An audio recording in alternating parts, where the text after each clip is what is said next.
कौशल्या और रघुवीर की एक बेटी थी सविता। सविता को बचपन में ही पोलियो मार गया था, जिससे वह एक पैर से अपाहिज थी। सब लोग उसे दया दृष्टि की भावना से देखते थे और वो अपने माता पिता की बहुत लाडली थी। उसकी आंखों में कभी आंसू नहीं आने देते थे। सविता अपाहिज ज़रूर थी, लेकिन सभी कामों में कुशल थी। स्कूल में भी वह सभी अध्यापकों की प्रिय थी। एक दिन कौशल्या की माँ बोली, सुनो जी, सविता की 11वीं पास हो गई है। हमारी बेटी दिव्यांग है, उसके लिए भी हमें ऐसा ही लड़का ढूंढना पड़ेगा। लगता है उसकी शादी करने में बहुत मुश्किलें आएंगी। इसके लिए अभी से लड़का ढूंढना शुरू कर दीजिए। हाँ कौशल्या, सही कहती हो तुम। सविता कितनी सुंदर और सर्वगुण संपन्न है, लेकिन पैर की वजह से मेरी बेटी की ज़िंदगी खराब हो गई। सविता ने अपने माता पिता की ये बात सुन ली और उनके पास आकर बोली, पिताजी, क्या मैं आप सब पर बोझ हूँ? मेरा पैर खराब है, इसका मतलब ये तो नहीं कि मैं किसी पर बोझ बनी रहूँगी। फिर कैसे हुई मेरी ज़िंदगी खराब? मन छोटा मत कर बेटी। किसने कहा तू बोझ है? तू तो हमारी आंखों का तारा है। माँ, मैं पढ़ाई के साथ साथ कुछ करना भी चाहती हूँ, जिससे मैं खुद पर निर्भर रह सकूँ। इधर सविता की पढ़ाई पूरी हो गई और इधर रघुवीर सविता के लिए लड़का ढूंढने लगा। सविता के लिए परेश का रिश्ता आया। परेश रसायन फैक्ट्री में काम करता था। परेश अपनी माँ और अपने पिताजी के साथ सविता को देखने उनके घर आया। अरे बेटा, लड़की का तो पाँव खराब है। पिताजी, अगर मैं दिव्यांग लड़की से शादी करूंगा तो मुझे किसी का जीवन संभालने का सौभाग्य मिलेगा। बेटा, तेरी ज़िंदगी है, जो भी फैसला हो सोच समझ कर लेना। देखिए सविता जी, मैं आपकी जितनी तारीफ़ सुनी है, मैं खुद को आपसे मिलने से नहीं रोक पाया। क्या आप शादी के लिए राज़ी हैं? परेश जी, मैं एक अपाहिज लड़की हूँ और आप पूर्ण रूप से स्वस्थ हैं। क्या आप एक अपाहिज लड़की को स्वीकार करेंगे? सविता, मैं ज़िंदगी भर आपका सहारा बनने के लिए तैयार हूँ, अगर आपको एतराज़ ना हो तो। अगर आप तैयार हैं तो मैं खुशनसीब हूँ कि मुझे आप जैसा जीवन साथी मिलेगा। सविता और परेश की बहुत धूमधाम से शादी हुई। चारों तरफ चर्चा थी कि बड़ी भाग्यशाली है सविता, जो दिव्यांग होते हुए भी उसे इतना अच्छा पति मिला। बहू, आज तुम्हारा पहला दिन है, इतनी जल्दी कैसे उठ गई? आराम से उठ जाती। माँ, मुझे जल्दी उठने की आदत है। मैंने नाश्ता बना दिया है, आप सब लोग नाश्ता कर लीजिए। रमा हैरान थी कि एक पैर खराब होते हुए भी सुबह उठकर नाश्ता भी बना दिया। इसे इसी तरह सविता ने थोड़े ही दिनों में सारी जिम्मेदारी अपने ऊपर ले ली। सविता से सभी बहुत खुश थे। परेश, तेरी बीवी लाखों में नहीं करोड़ों में एक है। मैं तो डरती थी कहीं ऐसा ना हो कि एक दिव्यांग लड़की से शादी करके कहीं मेरे बेटे की ज़िंदगी खराब ना हो जाए।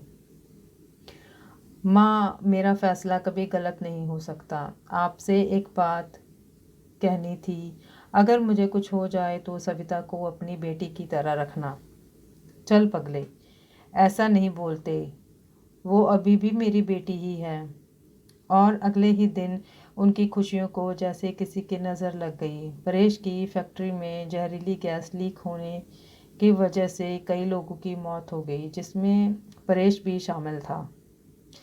जब यह खबर परेश के घर पहुंची तब घर में हाहाकार मच गया, लेकिन सविता तो जैसे पत्थर ही हो गई थी। वह खामोश थी, उसकी आंखों में आंसू नहीं थे। वह परेश को यूं ही फटी आंखों से देखती रही।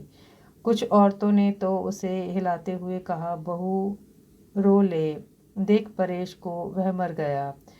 अगर रोएगी नहीं तो पागल हो जाएगी, तो विधवा हो गई है, विधवा। इस तरह की बातें सोचकर सविता फूट फूट कर रोने लगी। सविता रोते हुए बोली, उठो परेश, आंखें खोलो, मैं अकेली किसके सहारे जीऊँगी? अभी तो मैंने तुम्हारे साथ कुछ ही दिन गुजारे थे, फिर तुम अकेला छोड़कर क्यों चले गए? परेश का अंतिम संस्कार हो गया और सविता के अरमानों का भी।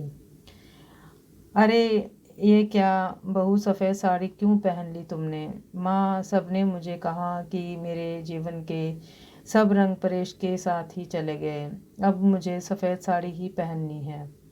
नहीं बेटा, तुम हमारे दुख को और मत बढ़ाओ। आज से तुम कभी भी सफ़ेद कपड़े नहीं पहनोगी।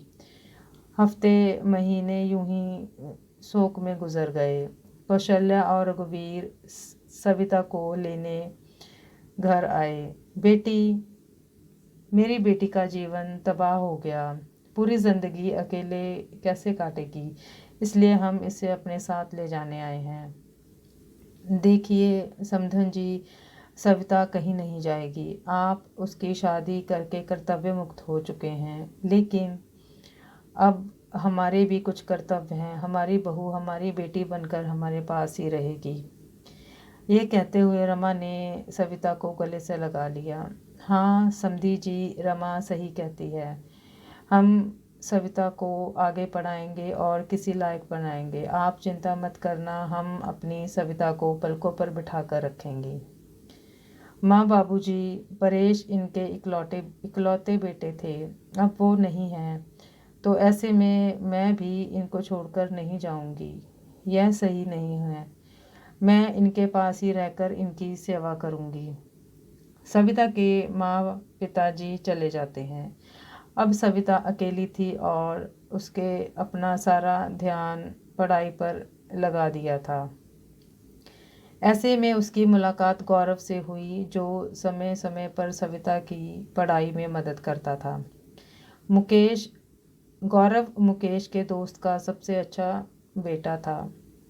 उसका काम के सिलसिले में परेश के पिता के पास आना जाना लगा रहता था।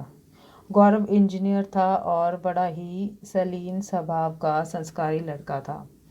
चारों तरफ औरतें बातें बनाने लगी। एक औरत बोली, अरे देखो कैसी विधवा है, यह सफ़ेद साड़ी नहीं पहनती, पति का तो ज़रा भी दुख नहीं है। तो दूसरी बोली, बन सवर कर कॉलेज जाती है, बेचारी रमा और मुकेश का तो बुढ़ापा ही खराब कर दिया।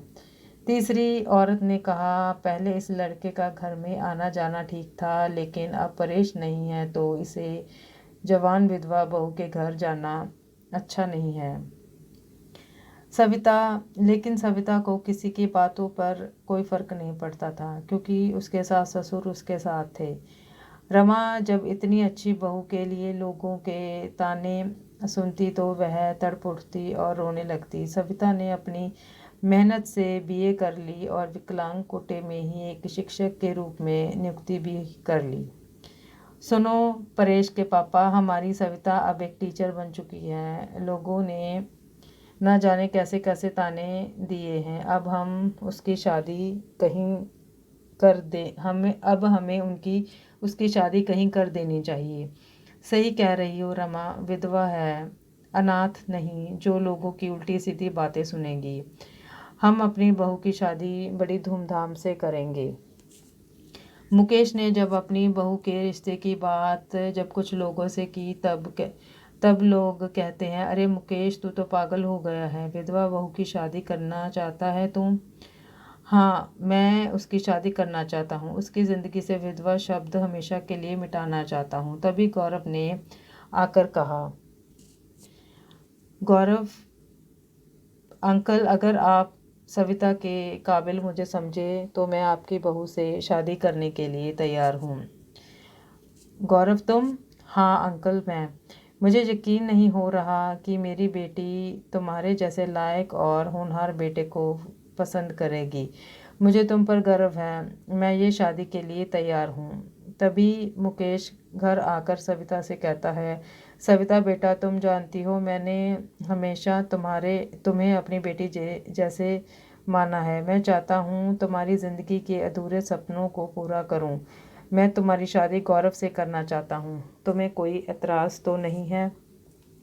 सविता, पिताजी, परेश की जगह शायद ही कोई ले सके, लेकिन आपने जो मेरे लिए किया है वो कोई भी नहीं कर सकता। आप जैसा फैसला करो वो सर आँखों पर। जैसा आप मुझे जैसा आप चाहें मुझे मंज़ूर है। और फिर कविता और गौरव की धूमधाम से शादी हो जाती है और सब खुशी खुशी रहने लगते हैं।